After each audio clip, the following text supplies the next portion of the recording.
little knife porn. And the way this topic came about is I was talking with a friend, and he had asked me about building a bug out bag.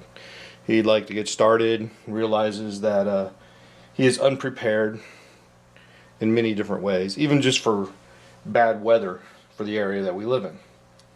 So we started talking price point on knives, because for some reason that's what we focused on.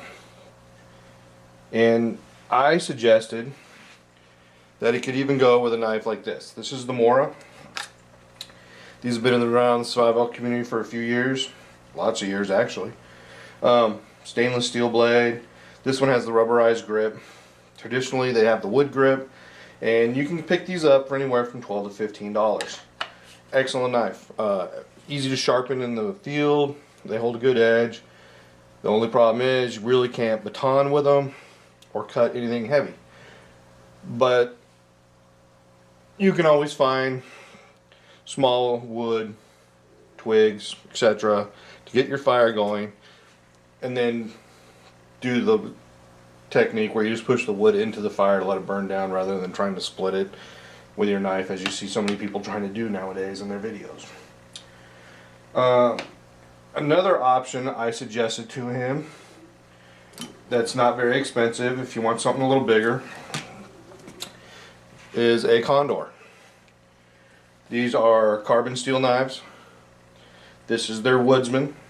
I recently purchased this. I've yet to get it out in the field, but I've seen plenty of videos, read plenty of reviews. I know it's going to be a decent knife. I do like it. My only complaint is the wood is a little on the slick side, but they're full tang, they're pinned, and being tool steel will hold a good edge. Just got to remember to take care of your blade, oil it, and your blade will take care of you. Another option in that same area of price would be an Ontario knife. This one is a marine spec. I've carried this knife many times, used it many times. I've even flattened blackened it again to keep it looking new. Another good knife, just utilitarian, a little bit bigger. Also, it's in that $25 to $35 range. I haven't priced one lately. I've had this one for a bunch of years. You know, you can get up on into this is an RTAC. It's one of my favorite knives. I take this when I'm going to go out in the woods for longer situations. I've been able to chop down trees with it. Nothing too big or crazy, but I've made shelters with it, started plenty of fires. This could be definitely on the higher end of your knives, and the crazy thing is they go even more expensive, as you all know.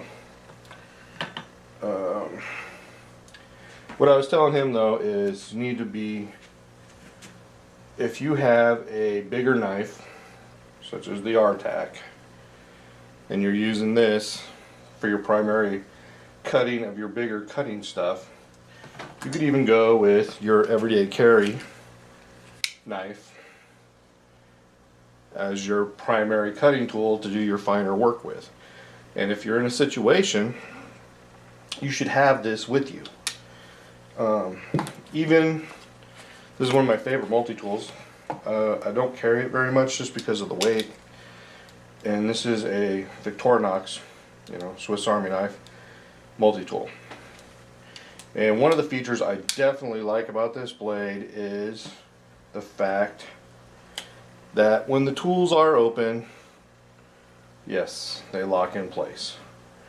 So that is a big bonus.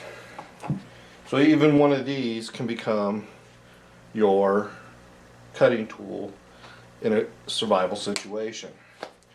And with a multi-tool, it gives you obviously multiple uses.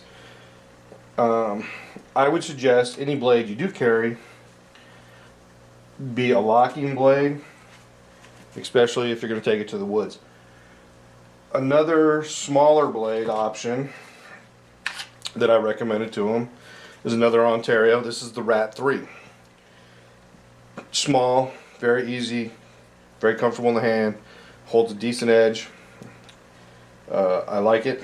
I carry this knife on daily carry sometimes, depending on what I'm doing and where I'm going for the business. Another way to pick up a decent blade is on a closeout. This is a Boker. I picked this up at a store that was going out of business for less than half the price of this blade. The only downside is they'd lost the sheath, so I have a universal sheath on the way that is similar to this one right here, which this is another Ontario. This is the Blackbird. It's their, I think they call it their, it's listed as a woodsman's knife. I love this knife, very comfortable. Not crazy about the sheath, but the good news is this style sheath can work with other knives and is adjustable, so there you go. And the good thing about it, MOLLE integratable, so there you have it. But I was telling them, you know, you don't have to spend a small fortune on a blade as long as it can be sharpened, hold an edge, and it can get you through whatever situation you're in. I told them this is a Cold Steel. This is their light Tonto. The only bad thing about this is it's not full tang.